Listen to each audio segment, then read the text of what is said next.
What's up? JSN Unfiltered. Let's go. If you haven't already, definitely hit that like, hit that subscribe, and also hit that notification bell. I wanted to talk about this DL Hughley Monique situation. He was on this radio show. I was really excited to hear his commentary about it. I knew he was going to talk about it, but what I'm going to do is I'm going to play the clip of it, and then I'll give you my 2 cents. Check this out. All right, that was Khalid talk. I work very hard to control the environment I work in comedically. I only work where I want to work and who I want to work for. I want to work with. I don't work because that is a very precious place to me.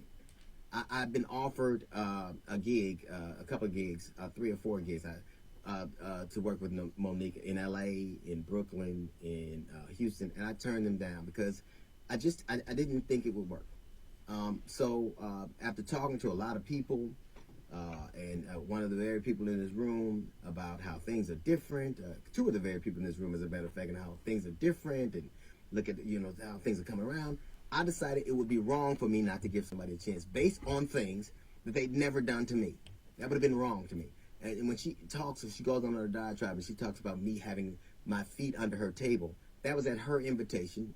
I was doing a gig in Greenbelt, Maryland. She lived in Baltimore. She was having a fight party. It was I think Evander Holyfield and Mike Tyson, and sure enough, I came to her table at her invitation, and it was a wonderful time. As a matter of fact, it was based on that interaction, along with talking to people, I decided that I would do these gigs. I decided I would do it. And now I know what Tyler Perry knows, I know what Lee Daniels knows, I know what Oprah knows, I know what Steve Harvey knows, I know what Charlamagne the God knows, I know what Netflix knows.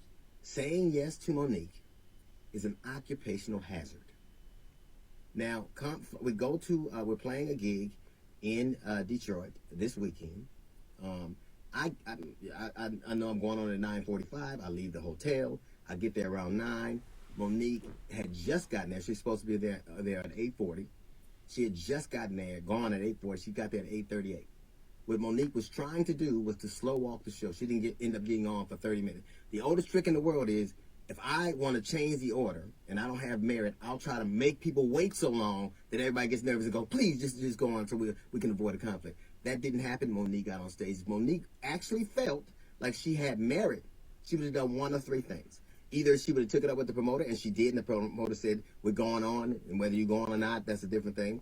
You would have not done it, but she knew she had to get on stage, or she would have been in breach of contract, or she would have come to talk to me. She didn't ever, and I emphatically emphasize this, she never once talked to me. I haven't seen Monique in years. I didn't see her at the venue before, after, or during. I haven't spoken or seen Monique. So if you really thought that you had a legitimate contract dispute, you would have come to me and said, hey, I have this contract and you had this contract. Notice not one thing on that contract, not one person she has on that contract, not one thing happened. Do you know why? Because it wasn't legitimate. And she goes on stage and she proceeds to eviscerate me. Not just me, but Steve Harvey, the sexual, my wife, my dog later on in subsequent conversation. Let me ask you something. What did any of that have to do with an alleged contract dispute?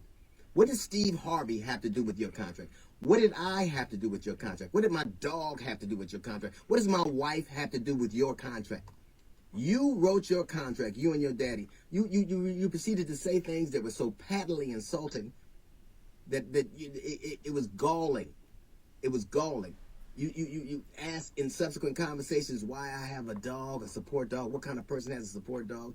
I have that dog because my father died. My children and family decided they would get a dog from where he was from, and I named the dog after my father. I don't have a dog to keep people away from me. I have a dog so I have my father with me all the time. That is an act of love which you know very little about. You proceeded to assault my sexuality. You have the temerity to assault someone's sexuality, a man's sexuality, given who you lay next to? None of that had anything to do with alleged contract dispute. You could have taken that up with a lawyer. You would have gotten out. You could have not gone on stage, but you knew you didn't have a valid contract. And you do what you always have done. You tried to weaponize black femininity. You tried to turn that audience against me. You tried to burn everything down, like you do all the time. Who calls Netflix and thinks I can get $10 million because I did the Queens of Comedy? Who thinks you can get on stage and still live off that? I was a king of comedy. You never hear me talking about it because in this business, like any other, it isn't what you have done, it's what you do. That show was one I signed on to do. I made the quintessential mistake, the horrible mistake that like Tyler Perry, like Lee Daniels, like Oprah, like all these people of saying yes to you. And it is an occupational hazard. It is my fault. I have learned my lesson. You didn't just, and the thing that bothers me the most isn't the things that you said, because I know who I am and I know what I do. And I have a pristine reputation. Everybody who knows me know what I'm about. It's this whole, my dear, my babies, I love you for real, which is so transparently false, it is ridiculous. But the thing that was really the most annoying, the thing that was really the most bothersome, is after a terrible couple of weeks where people were being slain in Buffalo, where people were being slain, kids are getting slain in school, and people had come to a comedy show to get away from all of their problems, you besieged them with yours. The one contract that isn't in dispute is the one that the audience had with us to entertain them. But every single time, more and more, you spend half of your time talking about your grievances and what you didn't get and who did this to you. Listen, when you burn things up and you sit back to watch the results of them, she's literally set that stage on fire, said the most incendiary things ever, and I had to go on stage. And she has the temerity to call me a coward. A coward would have left. A coward would have said, I can't go. You didn't even want to go on when you had a contract that you knew that not to be true. You made up this whole narrative that you knew not to be true, and you played that out in front of the audience. And then I had to go on behind you. And you know what you did? You sat back and you tried to watch your damage. You set the stage on fire and you watched what you've done. You know who does that? Arsonists do that. Arsonists set shit on fire and try to see the damage it drives. But I blame myself because I know now what I didn't before. Saying yes to you is an occupational hazard, one I will not repeat. I don't blame you. I wish you well. But when you do the things you do, when everything's about you, when you're vitriolic, when you have all these fights with all of these entities, it is you. Precious was not a movie. Precious was an autobiography. That is who you are, literally. You mad at the contract you and daddy wrote, your daddy? And I don't know why you call a man daddy and you pay for him. That's a son. Let's be clear. I am not angry with you. I'm angry with me. I did what I knew not to be true. But I'm going to tell you something. When you burn and you destroy and you wreck, you are not a queen of comedy. You're a queen of ashes. Now, I'm going to go back to work and you get back to your kingdom of smoke. That's a little note from the GED section. We got the Jazz Report coming up in 15 minutes. It's the D.L. Hughley Show.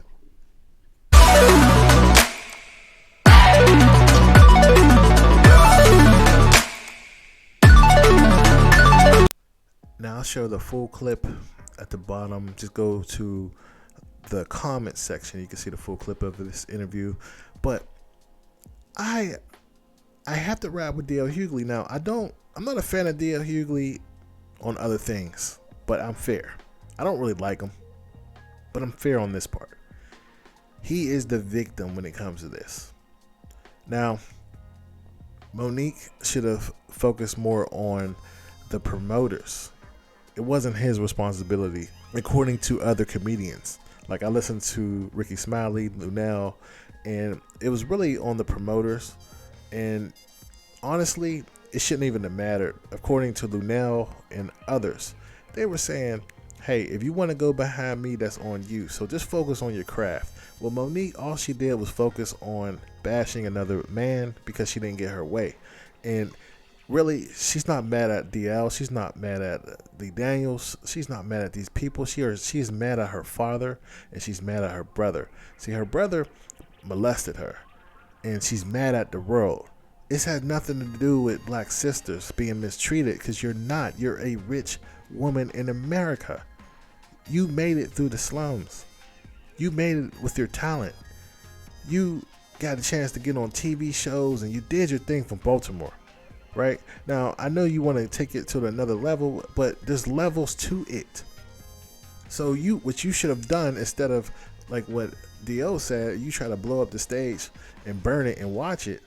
And, you should have just did your thing to where he didn't even want to follow you. See, when the greats did it, there's certain people you don't want to follow. Like, people don't want to follow Dave Chappelle.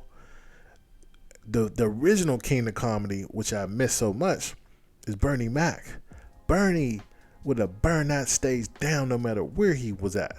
You ain't going behind him. That's why they made him the headliner. They made it. See, you have to earn it. If you good enough, your talents will show no matter if you're a male or female. You understand? If you could have went on another show and said, I'm going to tear this mother freaker down. You could have went on the show and said, I'm going to tear this down. But you didn't. You attacked a man that she was breaking bread with, that she was making money with. And that's not right. Because you hate men, you hate the system. And I blame your husband. Your husband is not a good manager. He should tell you to back down. And we'll do it this way. Because at the end of the day, let's say you won this battle, but you lost the war because nobody's going to want to work with you. No promoter, nothing. Because this is what y'all doing. And if you were so big and bad, why don't you just do your own tour? See if you could sell out arena like Kevin Hart. See if you could sell more tickets than those white comedians out there. See if you could sell more than Tiffany Haddish. See, Tiffany did her thing. I think you're funnier than her. I don't think Tiffany Haddish is funny, but I think she's easy to work with and she's marketable. You can't do this. You don't have a big cult-like following like Dave Chappelle. You even try to go after him in pocket watch. That's what I don't like about it. Your husband need to, sit you down and say, you can't do this, man, unless you're going to be just straight independent. You are a funny, talented woman. You don't have to do what you did. But anyway, that's my opinion on it. Tell me what you think in the comments, and I'll see you on the next video.